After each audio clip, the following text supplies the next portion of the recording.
Florida Central Railroad is a habitually nocturnal one. However, today they've made a rare daylight run from their yard near Apopka, Florida, to CSX's Taft Yard, about 7 miles south of downtown O-Town. The southbound run has just finished working the yard and is now preparing to depart for the north with a fresh cut of cars. Today's train, Z951, is powered by none other than the railroad's two ex-Canadian National GP9RMs, both of which have yet to be repainted into the corporate colors.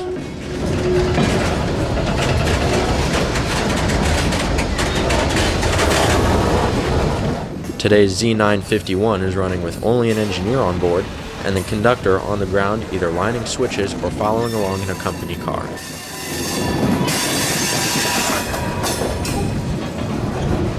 Happy to see the 7063 leading. I noticed it's geared to run long hood forward, in this case meaning the engineer's side is on the left and facing towards the rear.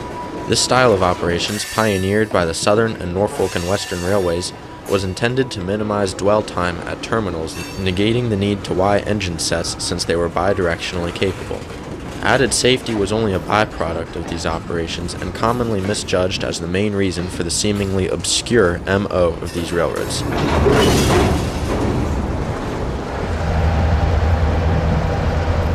Only a mile or two north of the yard, the old Jeeps give a belch of exhaust as they work to make track speed.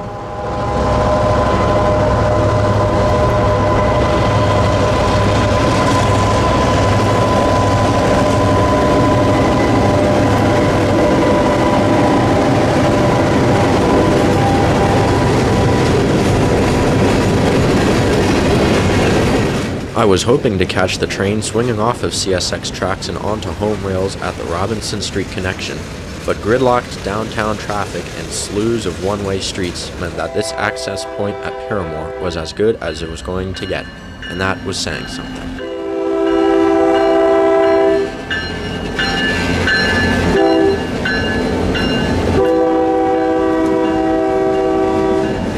Not wanting to stay in Paramore a second longer than absolutely necessary, I quickly hopped back in my car and continued giving chase from there.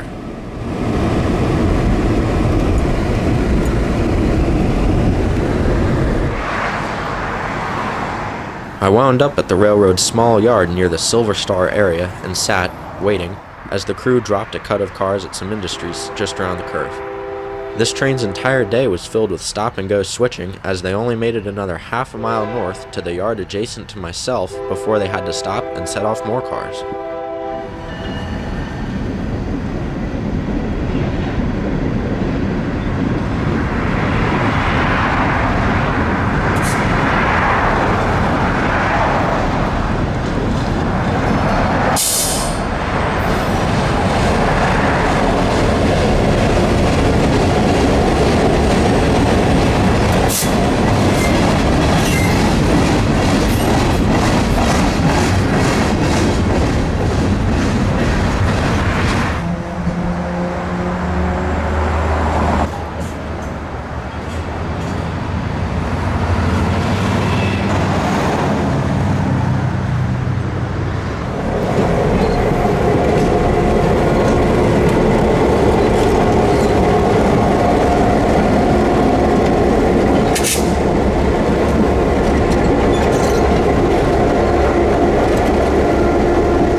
Florida Central is owned by Pinsley Railroads, a family-owned conglomeration of short lines throughout the eastern United States. Today, Pinsley owns the Pioneer Valley Railroad in Massachusetts and the trio of Florida railroads, all of which use power lettered for the Florida Central. The Florida Northern and Florida Midland have slowly taken all but 2 operable locomotives away from the Florida Central, leaving it with only the 7063, 7033, and the 64, which is stripped and used for parts at the shops near Plymouth, Florida.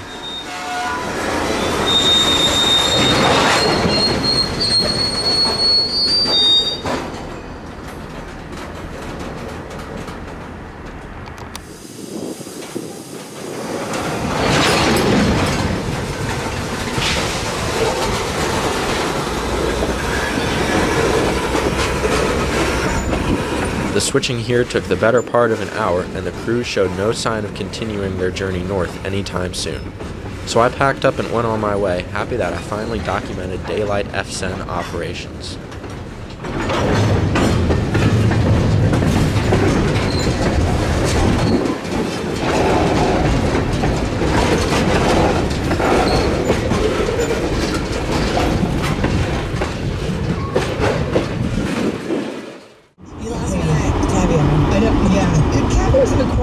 Four days later, and I was back out on the high iron, this time to see Amtrak's Phase 3 Heritage Unit P42 DC number 145 leading the southbound auto train into its southern terminus.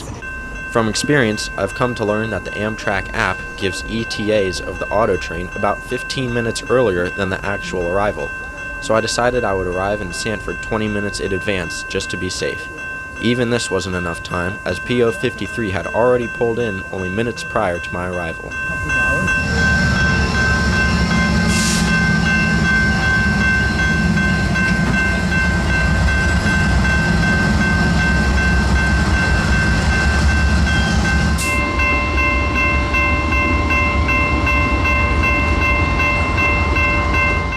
The first move once arrived in the station is to cut the block of passenger cars in half and shove the front half back into the station, adjacent to the latter half. Once the front half cleared the crossing, I scurried across to the other side where I'd have better light to witness the reverse move.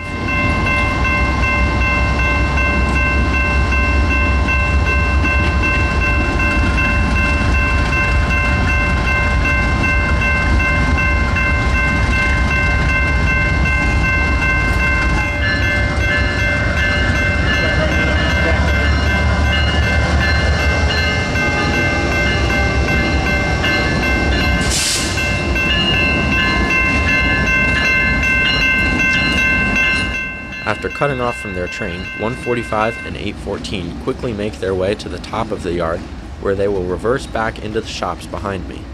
The auto train, originally an independent company, still operates much like one.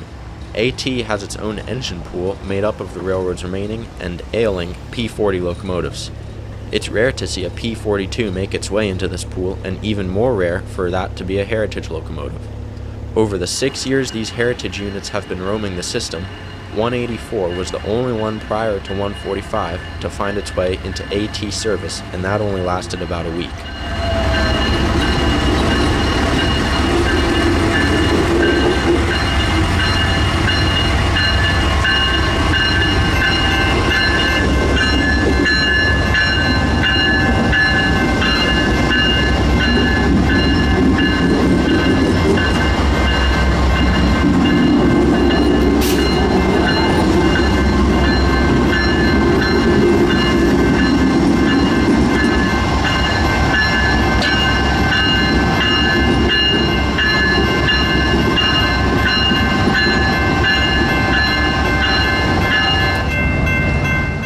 Once the engine set arrives at the shops, the road crew detrains and the shop crew hops on board.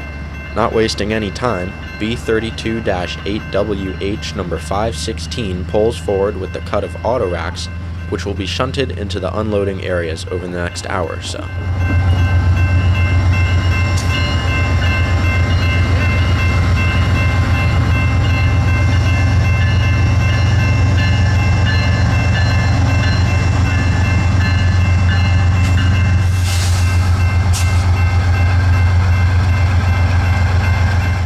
After 516 had pulled forward, I decided to see what was going on at the Sanford SunRail, only a couple thousand feet to the north on the A-line.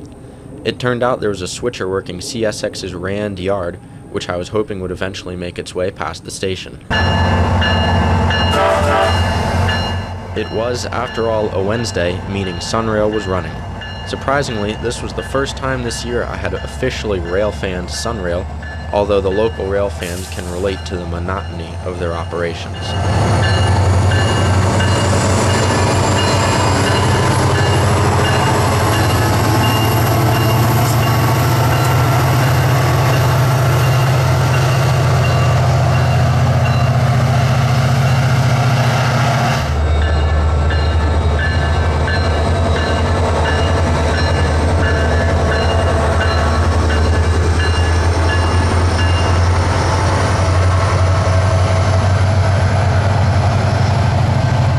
Trains were quickly coming and going, finishing up their rush hour duties in downtown.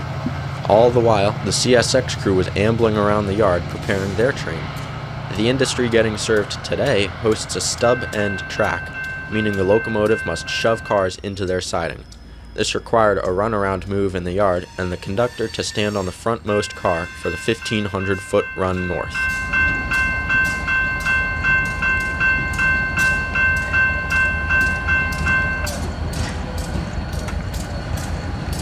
You got to see something there.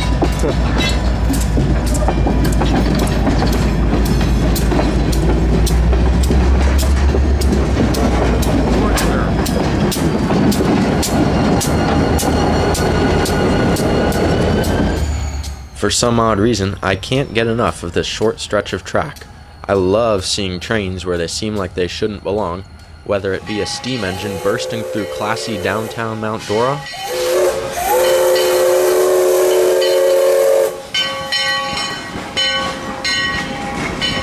or some GE 6-axles emerging from the weeds in Folkestone.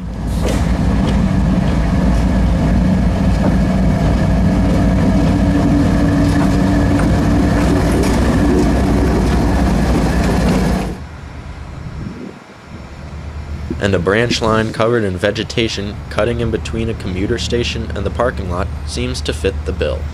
For this exact reason, I've hung around on multiple occasions to see this switch job saunter through. This was the same switch job on September 24th of this year after I had come to Sanford to see a 7-hour late auto train arrival.